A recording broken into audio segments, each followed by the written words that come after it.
മഴത്തോരും മുംബൈയുടെ മറ്റൊരു സ്റ്റോറിയിലേക്ക് എല്ലാവർക്കും സ്വാഗതം. അങ്ങനെ രോഹിത്തിൻ്റെ അടുത്ത് അലീന പോയതിനു ശേഷം തൻ്റെ മകൻ ഒരിക്കലും തന്നെ തെറ്റിദ്ധരിക്കരുതെന്ന് കരുതിയിട്ട് ബാലചന്ദ്രൻ സത്യങ്ങൾ വെളിപ്പെടുത്തുക. നിന്റെ അമ്മ വിവാഹത്തിന് മുമ്പ് പ്രസവിച്ച മകളാണ് അലീന. നിന്റെ അമ്മക്ക് മറ്റൊരു പുരുഷനുമായിട്ട് ബന്ധമുണ്ടായിരുന്നു. അതെല്ലാം നിന്റെ കൊല്ലപ്പള്ളിക്കാരെല്ലാവരും കൂടെ ചേർന്ന് രണ്ടുപേരെയും രണ്ടു ബൈക്കായി അതിൽ ജനിച്ച മകളാണ് അലീന.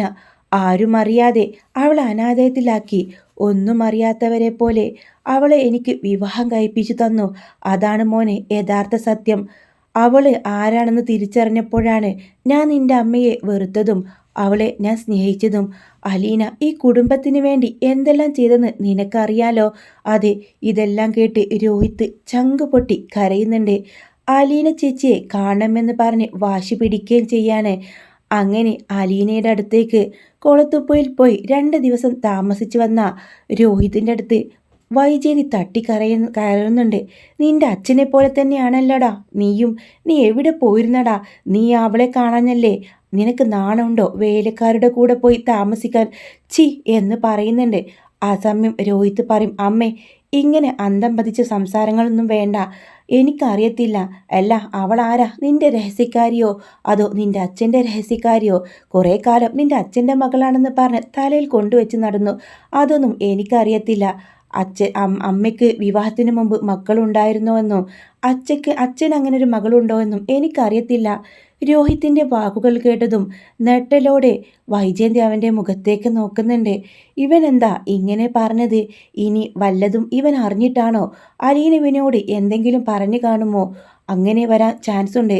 അലീന ഇവിടുന്ന് പോകുന്നതിന് മുമ്പേ ആഗ്രയിലെ ഒരു പുരുഷനുമായിട്ട് തനിക്ക് ബന്ധമുണ്ടായിരുന്നല്ലോ എന്ന് തൻ്റെ മുഖത്ത് നോക്കി ചോദിച്ചവളാ. അവളെങ്ങനെ ഈ കാര്യം അറിഞ്ഞു? അത് ഇവനിക്കും പറഞ്ഞു കൊടുത്തിട്ടുണ്ടാവും. രോഹിത്ത് ഒന്നും മിണ്ടാതെ മുകളിലേക്ക് പോവാണ്. വൈജയന്തി ആ സമയം ആഗ്രയിലെ തൻ്റെ ജീവിതത്തെക്കുറിച്ച് ഓർക്കാണ്. എത്ര നല്ല പ്രണയമായിരുന്നു ഈ ലോകത്ത്.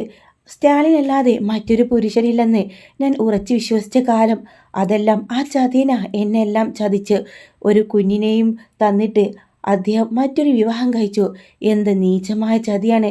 എന്നെങ്കിലും തൻ്റെ കൺമുമ്പിൽ കണ്ടാലേ ആ കാരണം നോക്കി ഞാൻ ഒന്ന് കൊടുത്ത് എനിക്കൊന്ന് ചോദിക്കണം, എന്തിനായിരുന്നു ഈ വൈജയന്തിയെ ഉപയോഗിച്ച് ഒരു കുപ്പത്തൊട്ടിയിലേക്ക് വലിച്ചെറിഞ്ഞെന്ന് ആ മുഖത്ത് നോക്കി ചോദിക്കണം. മരിക്കുന്ന മുമ്പേ അയാളെ നേരിട്ടൊരിക്കലെങ്കിലും തനിക്ക് കാണണം. അങ്ങനെ ചിന്തിച്ച് വൈജയന്തി ഇരിക്കുമ്പോഴാണ് അവിടേക്ക് ബബിത വരുന്നത്. അമ്മ എന്താ ലേറ്റൊന്നും ഇടാതെ ഇരിക്കുന്നത്? അപ്പോഴാണ് സകല ബോധവും വൈജയന്തിക്ക് വരുന്നത്. എന്നതാ നിനക്ക് എൻ്റെ റൂമിൽ കാരം? സദ്യയായി. അമ്മ ലേറ്റും തെളിയിക്കാതെ ഇരുട്ടത്തിരിക്കുന്ന കണ്ട് ചോദിച്ചതാ. ആ അല്ല, രോഹിട്ടൻ വന്നോ? ആ, അവൻ എവിടേക്കോ ഊര് തെണ്ടി വന്നു. എവിടേക്കല്ല അമ്മ പോയത്? അലീന ചേച്ചിയുടെ അരികിലേക്കാ. ആ, നീ അച്ഛനും മകനും പോണുണ്ട്. നിങ്ങൾ 2 പെൺപിള്ളേരെ എന്തുകൊണ്ടാ കൊണ്ടുപോവാത്തത്? സത്യങ്ങൾ അറിയും എന്ന് കരുതിയിട്ടല്ലേ? എന്ത് സത്യങ്ങൾ? അലീന ചേച്ചി അവിടെയെങ്കിലും സ്വസ്ഥമായിട്ട് ജോലി ചെയ്തോട്ടെ അമ്മേ. എന്ത് അവിടേക്കാണല്ലോ 2 ദിവസം നിന്റെ ചേട്ടൻ പോയി നിന്നത്. അതെന്താ? നാണം വേണം വേലക്കാരുടെ പുറകെ പോവാൻ. നാണമില്ലാത്തവൻ. അമ്മേ ഇങ്ങനെയൊന്നും പറയണ്ട. അങ്ങനെ ബബിതയുടെ മനസ്സിലും വിഷം കുത്തിവെക്കാൻ കേട്ടോ വൈജയന്തി. അവളുടെ മനസ്സിലും പല സംശയങ്ങളും വരാണ്. അങ്ങനെ കൃഷ്ണജിയുടെ അടുത്തേക്ക് വന്ന് ബബിത പറയും, അമ്മ പറഞ്ഞതിലും ചെറിയ കാര്യങ്ങളില്ലേ? ബബിത ചേച്ചി എന്താ ഉദ്ദേശിക്കുന്നത്? അലീന ചേച്ചി ഇവിടെ ഉള്ളപ്പോൾ നമ്മളെല്ലാവരും എങ്ങനെ കഴിഞ്ഞെന്ന് അറിയാലോ. എന്നിട്ടിപ്പോൾ അലീന ചേച്ചി പോയ സ്ഥലം എന്തുകൊണ്ടാണ് നമ്മളോട് പറയാത്തത്? രോഹിയേട്ടനെയും കൂട്ടി അച്ഛൻ പോയി. എന്താ നമ്മളെ 2 പേരെയും കൊണ്ടുപോകാത്തത്? അതിന് പറ്റിയ ഒരു സ്ഥലമല്ലായിരിക്കാം, അതുകൊണ്ടായിരിക്കും. അപ്പോൾ രോഹിയേട്ടൻ പോയി 2 ദിവസം നിന്നതോ? എനിക്കറിയില്ല. ബബിത ചേച്ചി തന്നെ അച്ഛനോട് ചോദിക്കുക. അത് വേണ്ട, നീയല്ലേ അച്ഛൻ്റെ പുന്നാര മോള്. നിനക്കും അച്ഛനും എന്തൊക്കെയോ രഹസ്യങ്ങൾ അറിയാമെന്ന് എനിക്ക് നേരത്തെ സംശയമുണ്ട്. അതുകൊണ്ട് നീ പോയി ചോദിച്ചാൽ മതി. അങ്ങനെ കൃഷ്ണ ഇങ്ങനെ ആലോചനയോടെ നിൽക്കാട്ടോ. അതിനുശേഷം അച്ഛനൊരു ഗ്ലാസ് കോഫി എടുത്തുകൊണ്ട് അവൾ മുകളിലേക്ക് പോകുന്നുണ്ട്. ആ, ഇതെന്താ പതിവില്ലാതെ എനിക്ക് കോഫിയൊക്കെ ആയിട്ട്? കൃഷ്ണ മോൾക്ക് എന്തോ ഒരു കാര്യം സാധിക്കാനുണ്ടല്ലോ. അതല്ല അച്ഛാ, അലീന ചേച്ചി എവിടെയാ? എന്തുകൊണ്ടാ ഞങ്ങളോട് പറയാത്തത്? അലീന ചേച്ചി ഒരു വീട്ടിൽ ജോലിക്ക് നിൽക്കുക. അതിലപ്പുറം എന്താ നിങ്ങൾക്ക് അറിയേണ്ടത്? അല്ല, രോഹിയേട്ടനെ കൊണ്ടുപോയി കാണിച്ചല്ലോ. അതുപോലെ ബബിതേച്ചിയും എന്നെയും കൊണ്ടുപോവാത്തെന്താ? ഞങ്ങൾക്കും ചേച്ചി കാണാൻ ആഗ്രഹമുണ്ടല്ലോ. മോളെ, അത് നിനക്ക് പോകാൻ പറ്റിയൊരു സ്ഥലമല്ല, അതുകൊണ്ടാ. അലീന ചേച്ചിക്ക് പോവാമെങ്കിൽ ഞങ്ങൾക്കും പോവാമല്ലോ. അത് പിന്നെ വലിയ പ്രശ്നവും. മോളെ കൃഷ്ണമോളെ അവളുടെ സ്വന്തം അച്ഛൻ്റെ അടുത്തേക്കാണ്. ഇത് കേട്ടതും കൃഷ്ണമോളാകെ നെട്ടൽ നിൽക്കണേ. എന്ത് സ്വന്തം അച്ഛൻ്റെ അടുത്തോ? അതേന്നേ, അലീനയുടെ അച്ഛൻ സ്റ്റാലിൻ ജോസഫിൻ്റെ അടുത്താണ് അവളുള്ളത്. അവളൊരു വേലക്കാരിയല്ല, രാജകുമാരിയെ പോലെ അവൾ അച്ഛൻ കൊണ്ട് നടക്കുന്നുണ്ട്. അയ്യോ ചേച്ചി, എനിക്ക് കാണാൻ കൊതിയായി. ചേച്ചി നല്ല രീതിയിൽ ജീവിക്കുന്ന കാണാൻ വലിയ ആഗ്രഹമായിരുന്നു.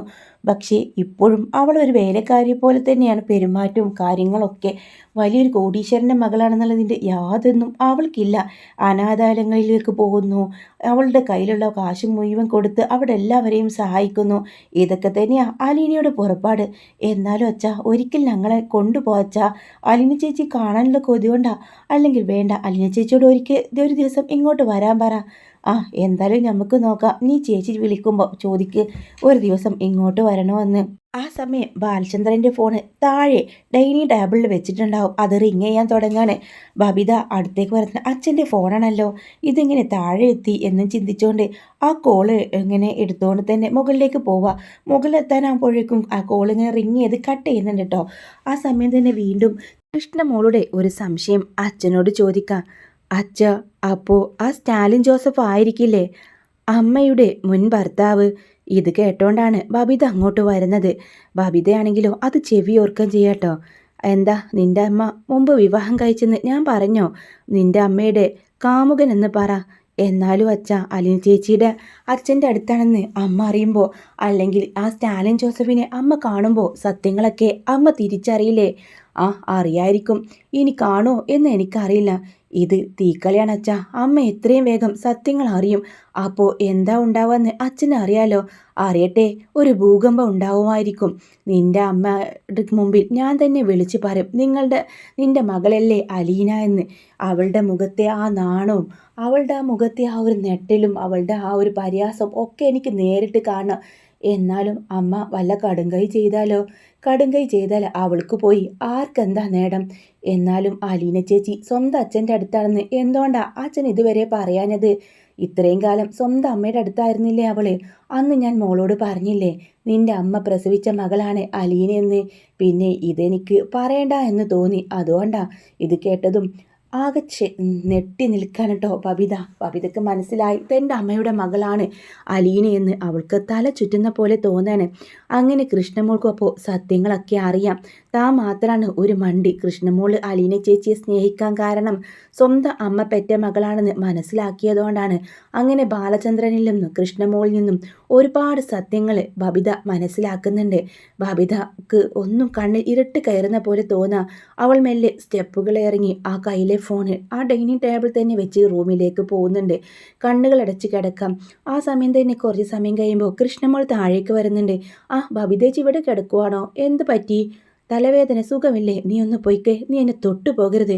എല്ലാവരും കൂടെ നാടകം കളിക്കായിരുന്നില്ലേ? എന്താ ബബിതേച്ചി ഇങ്ങനെ? എന്താ? അത് പിന്നെ നിനക്കറിയില്ലേ അലീന എവിടെയാണെന്ന്? അലീന ചേച്ചി സ്വന്തം ചേച്ചിയാണെന്ന് നിനക്ക് അറിഞ്ഞിട്ട് കള്ളി നീ എന്നോട് പറഞ്ഞോ എന്ന് ചോദിച്ച് കയ്യിൽ കിട്ടിയതൊക്കെ എടുത്ത് കൃഷ്ണയെ എറിയാട്ടോ. ചേച്ചി പതുക്കെ, അമ്മ കേട്ടാൽ ഇത് വലിയ ഭൂകമ്പം ഉണ്ടാവും. കേൾക്കട്ടെ, എല്ലാവരും കേൾക്കട്ടെ. എന്നിട്ട് എന്നിൽ നിന്ന് മാത്രം നീ മറച്ചു വെച്ചില്ലേ എന്ന് ചോദിച്ച് വീണ്ടും വഴക്കാവാണ്. ഞാൻ ചേച്ചിയെ എന്തോത്രം ഉപദ്രവിച്ചു. ഒരേ അമ്മ പ്രസവിച്ച മക്കളാണെന്ന് അറിയാതെ. ചേച്ചി ഒന്ന് പതുക്കെ പ്ലീസ്. ഇത് അറിഞ്ഞാൽ അച്ഛനും അമ്മയും നമുക്ക് നഷ്ടപ്പെടും. എന്തിനാ ചേച്ചി ഇങ്ങനെ ബഹളം ഉണ്ടാക്കുന്നത്? ഇല്ല, നമ്മളെ അച്ഛനെ ചതിച്ചോണ്ട് എത്ര അഹങ്കാരത്തോടെയാണ് അമ്മ നടന്നത്. അലീന ചേച്ചിയോട് എത്ര ദേഷ്യത്തിലാണ് പെരുമാറിയത്. എനിക്ക് അലീന ചേച്ചിയെ കാണണം. ഇനി അച്ഛൻ എന്ത് പറഞ്ഞാലും വേണ്ടില്ല, ആ സ്റ്റാലിൻ ജോസഫിൻ്റെ വീട് കണ്ടുപിടിച്ച് ഞാൻ അവിടെ എത്തിയിരിക്കും. എൻ്റെ പൊന്നു ചേച്ചി എന്താ ഇങ്ങനെ ബഹളം ഉണ്ടാക്കല്ലേ? അച്ഛൻ ഇതറിഞ്ഞാൽ വലിയ പ്രശ്നമാവും. എന്ത് പ്രശ്നം? അച്ഛനല്ല എല്ലാത്തിനും കാരണം. അച്ഛനെന്താ നമ്മളോട് പറഞ്ഞാൽ? പക്ഷേ ചേച്ചി വിചാരിക്കുന്ന പോലെയല്ല. അച്ഛനും അമ്മയ്ക്കുമിടയിൽ ആ രഹസ്യം പൊളിഞ്ഞു കഴിഞ്ഞാൽ അച്ഛനും അമ്മയും ഒരുമിച്ച് ഈ വീട്ടിലുണ്ടാവില്ല. അങ്ങനെ വരാൻ പോകുന്ന എല്ലാ പ്രശ്നത്തിൻ്റെയും ഗൗരവം കൃഷ്ണമോൾ പറഞ്ഞ് മനസ്സിലാക്കി കൊടുക്കുന്നുണ്ട് അലീനക്ക്. എന്ത് പ്രശ്നമാണെങ്കിലും വേണ്ടിയില്ല, എനിക്ക് അലീന ചേച്ചിയെ കാണണം. അങ്ങനെ കൃഷ്ണയുടെ ഒരു അഭ്യർത്ഥന മൂലം ബാലചന്ദ്ര മേനോന് എന്തായാലും അലീനയോട് ഞാൻ ഇങ്ങോട്ട് വരാൻ വേണ്ടി പറയാം എന്ന് ബാലചന്ദ്രൻ ചുമ്മാതെ അങ്ങ് പറഞ്ഞ് ഷോപ്പിലേക്ക് പോവാട്ടോ. അലീനയെ എനിക്ക് കാണണം എന്ന് പറഞ്ഞുകൊണ്ടിരിക്കുക. അങ്ങനെ അലീനയെ ഡൈനിങ് ടേബിളിൽ വെച്ചുകൊണ്ട് വീഡിയോ കോൾ ചെയ്യുന്നുണ്ട് ബബിതയും കൃഷ്ണമോളും കൂടെ ചേർന്ന്. അങ്ങനെ വളരെ ഒരു അലീനയുടെ ആ ഫേസ് കണ്ടതും ബബിത കരയട്ടോ, ചേച്ചി ചേച്ചി എനിക്ക് കാണണം, ചേച്ചി കെട്ടിപ്പിടിക്കണം, ചേച്ചി ഒന്നിങ്ങ് വായേ എന്ന് പറഞ്ഞ് പൊട്ടിക്കരയുന്നുണ്ട്. അന്നേരത്തെ അവിടേക്ക് വിജയന്തി വരെയാണ്. വീഡിയോ കോളിൽ കൂടെ സ്നേഹപ്രകടനം കണ്ട് അവൾക്കങ്ങ് കരി തൊള്ളാട്ടോ. ആ ഫോൺ വാങ്ങി അങ്ങ് ഓഫ് ചെയ്യുന്നുട്ടോ. അമ്മ എന്ത് പണിയെ കാണിച്ചത്, ഞങ്ങൾ അലീന ചേച്ചിയോട് സംസാരിക്കായിരുന്നു എന്ന് ബബിത ദേഷ്യപ്പെടുമ്പോൾ, നീ അങ്ങനെ ഒരു വേലക്കാരിയോടും സംസാരിക്കണ്ടടി, അതിന് മാത്രം എന്ത് ബന്ധാ നിങ്ങൾ തമ്മിലുള്ളത്, അമ്മേ ആ ഫോൺ ഇങ്ങ് തന്നെ, എനിക്ക് സംസാരിക്കണം എന്നാ ഞാൻ പറഞ്ഞത്, നിനക്ക് അങ്ങനെ സംസാരിക്കണ്ടടി, നീ എങ്ങനെ പോയി പണി നോക്കടി, നിൻ്റെ അമ്മ നിൻ്റെ ഒരു ചേച്ചി എന്ന് പറയാണ്. അലീന ചേച്ചിയെ കുറിച്ച് ഇനി എന്തെങ്കിലും അമ്മ പറഞ്ഞാൽ എൻ്റെ വായിൽ നിന്ന് പലത് വീണു പോവും ബബിതയോട്. അപ്പോൾ കൃഷ്ണമോള് പറയുന്നുണ്ട്, ബബിതേച്ചി ഒന്ന് മിണ്ടാതിരിക്കോ, അമ്മയ്ക്ക് തലക്ക് സുഖമില്ല, അത് കണ്ടിട്ട് ബബിതേച്ചി തുള്ളാൻ നിൽക്കണോ, പിന്നെ അമ്മയുടെ വായിൽ നിന്ന് വരുന്ന വർത്തമാനത്തിന് മിണ്ടാതിരിക്കണോ, എടി എന്ത് ബന്ധാടി അവളും നീയും തമ്മിലുള്ളത്, എന്ത് ബന്ധാണെന്ന് അറിയണമെങ്കിൽ അമ്മ തന്നെ തുറന്ന് സമ്മതിക്കണം, എന്ത് ബന്ധാ ഞങ്ങളെല്ലാവരും തമ്മിലുള്ളതെന്ന് കാര്യം, എന്താടി നീ അങ്ങനെ പറഞ്ഞത്, എന്തായാലും നിന്റെ ചേച്ചി അവളെ ഞാൻ പ്രസവിച്ചിട്ടില്ല, ആ കാര്യം എനിക്ക് ഉറപ്പാ, അമ്മയ്ക്ക് നെഞ്ചിത്തൊട്ട് പറയാൻ പറ്റുമോ, അമ്മ വിവാഹത്തിന് മുമ്പേ ഒരാളെ പ്രസവിച്ചിട്ടില്ല എന്ന കാര്യം, എന്നിട്ട് എത്ര ഇതിൽ അന്നെളിഞ്ഞിരുന്ന് സംസാരിക്കുന്നത്. ഇത് കേട്ടതും ആകെ വൈജ വല്ലാതെ ആകുന്നുണ്ട്. എന്നിട്ട് ബബിതയെ നോക്കുന്നുണ്ട്. എന്തുദ്ദേശിച്ചാടി ഓരും പെട്ടവളെ നീ അങ്ങനെ പറഞ്ഞത്, പിന്നെ അമ്മ എന്തുദ്ദേശിച്ചാ അങ്ങനെ പറഞ്ഞത്, ചേച്ചി അവണഞ്ഞ് ഒരു വയറ്റിൽ പിറക്കണമെന്നില്ല, ഞാൻ അലീന ചേച്ചിയെ സ്വന്തം ചേച്ചിയായിട്ട് തന്നെയാണ് കണ്ടിട്ടുള്ളത്, അങ്ങനെ കാണേണ്ടെന്നാ നിന്നോട് പറഞ്ഞത്, കാരണം നിനക്ക് അങ്ങനെ ഒരു ചേച്ചിയില്ല, പറ്റിയില്ല. അപ്പോൾ ഇങ്ങനെ അലീന അപ്പുറത്തുനിന്ന് എന്താണ് സംഭവിച്ചതെന്ന് അറിയാതെ അലീന വീണ്ടും വിളിക്കുന്നുണ്ട് കേട്ടോ. ആ സമയം തന്നെ ബബിത ആ ഒരു വീഡിയോ ക്യാമറ ഓൺ ചെയ്യാണ്. അപ്പോൾ അവളിങ്ങനെ പറയും, ആ ചേച്ചി എന്താ മോളെ കട്ടായത്, അതെ ഇവിടെ ഒരാൾ വന്ന് കട്ടാക്കിയതാ. അപ്പോൾ വൈജയുടെ മുഖം ഇങ്ങനെ കാണുന്നുണ്ട്. എന്തിനാടി നശൂലമേ നീ വീണ്ടും ഇങ്ങോട്ട് വിളിച്ച് ഞങ്ങളുടെ കുടുംബം നശിപ്പിക്കുന്നത്, നീ മേനാൽക്ക് ഇങ്ങോട്ട് വിളിച്ചാലുണ്ടല്ലോ, എൻ്റെ മക്കളെ കണ്ടാലുണ്ടല്ലോ, എൻ്റെ ഭർത്താവിനെയും മകനെയും നീ പാട്ടിലാക്കി, ദേ പെൺമക്കളെയും നീ പാട്ടിലാക്കുകയാണല്ലേ, ദേ വെറുതെ അനാവശ്യം പറയണ്ട അമ്മേ എന്ന് പറഞ്ഞുകൊണ്ട് ആ കോൾ കട്ട് ചെയ്തിട്ട് ബബിത അമ്മയ്ക്ക് നേരെ തിരിയാണ്. അമ്മേ എങ്ങനെയൊക്കെ പറയാൻ മാത്രം അമ്മയ്ക്ക് എന്താണ് പറ്റിയത്, അമ്മ എന്തിനാ അലീന ചേച്ചിയോട് ഇത്ര ദേഷ്യം കാണിക്കുന്നത്, അമ്മയ്ക്കോട് എന്തിനാ ഇത്ര പക അമ്മയ്ക്ക്. ഇത് കേട്ട വൈജയന്തി തട്ടിക്കയറി പറയുന്നുണ്ട്, അവൾ എന്നോട് ചെയ്ത പോലെ ഒരാളും എന്നോട് ചെയ്തിട്ടില്ല, അവൾ എൻ്റെ കുടുംബം നശിപ്പിച്ച പോലെ ആരും എന്നെ കുടുംബം നശിപ്പിച്ചിട്ടില്ല, നിങ്ങളൊക്കെ എന്നോടിങ്ങനെ എതിർത്ത് സംസാരിക്കുന്നത് എന്തുകൊണ്ടാ, എല്ലാം അവൾ ഒറ്റൊരുത്തി കാരണം നിങ്ങൾ എന്നോട് ഇങ്ങനെയൊക്കെ സംസാരിക്കുന്നത് എന്ന് പറയുന്നുണ്ട്. ആ സമയം അതുകൊണ്ടൊന്നല്ല, അമ്മ എന്താണെന്ന് ചെറുപ്പം തൊട്ടേ ഞങ്ങൾക്കറിയാം, ഇത്തിരി സ്നേഹമല്ല ഞങ്ങൾ അനുഭവിച്ചത് ആ ചേച്ചിയിൽ നിന്നാണ്. കൂടപ്പിറപ്പുകളെ എങ്ങനെ സ്നേഹിക്കണമെന്നും ഒരു വീട്ടിൽ എങ്ങനെ പെരുമാറണമെന്നും ഞങ്ങളെ പഠിപ്പിച്ചത് ആ ചേച്ചിയാണ്. ഇടി ആ പിഴച്ചവളെക്കുറിച്ച് ഒരക്ഷരം മിണ്ടിയാലുണ്ടല്ലോ എന്ന് പറഞ്ഞ് വൈജയന്തി കൈ ചൂണ്ടിയതും ബബിത ആ കൈ തട്ടി മാറ്റാണ്. ആരമ്മയെ പിഴച്ചവള്, ആ അലീന ചേച്ചി ഏതോ ഒരു സ്ത്രീ പിഴച്ച് പ്രസവിച്ചതെന്നറിയാം, ആ സ്ത്രീ അമ്മ തന്നെയല്ലേ, അമ്മ പിഴച്ച് പ്രസവിച്ചിട്ടില്ലേ, ഇനി ഒരക്ഷരം ഞങ്ങളുടെ ചേച്ചിയെക്കുറിച്ച് മിണ്ടിയാലുണ്ടല്ലോ അമ്മയാണെന്നോ പിന്നെ നോക്കത്തില്ല, ഞങ്ങൾ ഇതെല്ലാം വാരി വലിച്ചെറിയും.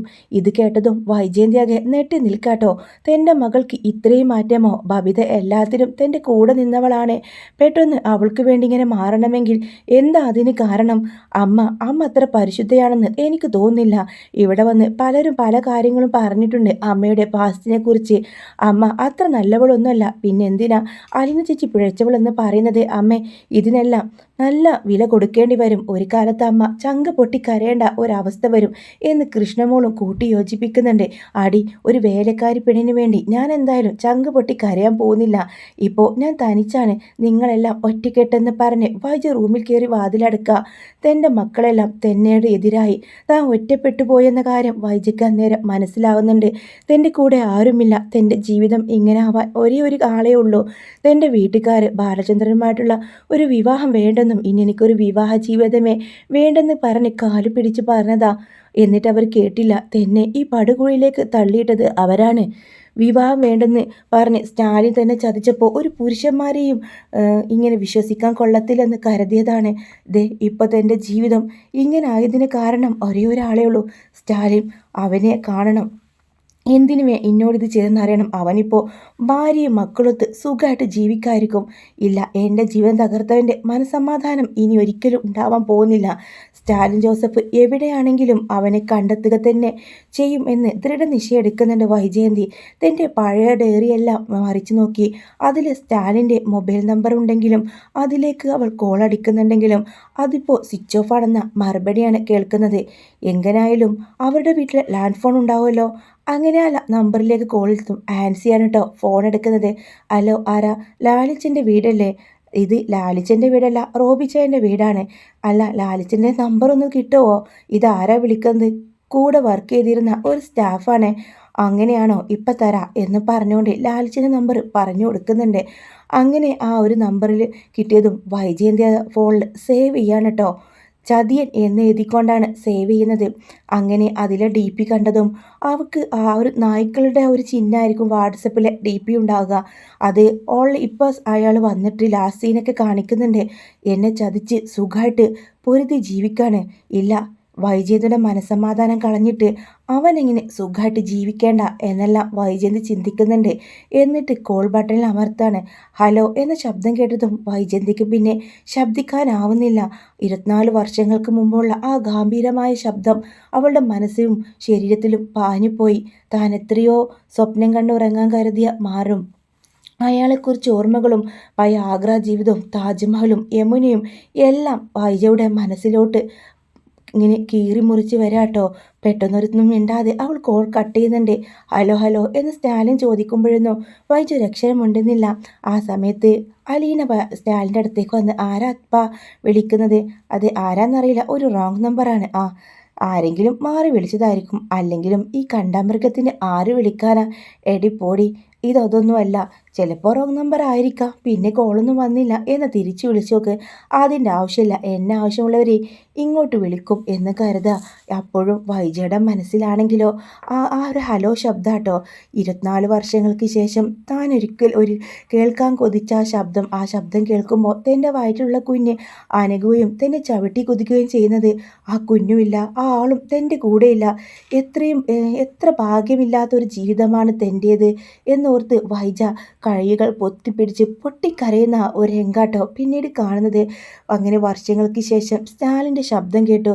വൈജ അവനെ ഒരിക്കലും വെറുതെ വിടില്ലെന്ന് ദൃഢനിശ്ചയം എടുത്തിട്ടാണ് കേട്ടോ അവൾ ആ ഒരു എടുക്കുന്നത്. പക്ഷെ വൈജയ്ക്ക് ഒരിക്കലും വൈജ മനസ്സുകൊണ്ട് പാവമാണ്, അവളുടെ ജീവിതമാണ് അവളെ ഇങ്ങനെ ആക്കി മാറ്റിയത്. അവളുടെ ആ ഒരു ജീവിതത്തിൽ നടന്ന ട്രാജഡിയാണ് കേട്ടോ അവളെ ആകെ മാറ്റിമറിച്ചത്. വൈജ എന്തൊരു പാവമായിരുന്നെന്നും അവൾക്ക് ദേഷ്യപ്പെടാൻ പോലും അറിയോ എന്ന് പോലും ചിന്തിച്ചിട്ടുണ്ടെന്ന് സ്റ്റാലിൻ അലീനയോട് പറയുന്നുണ്ട്.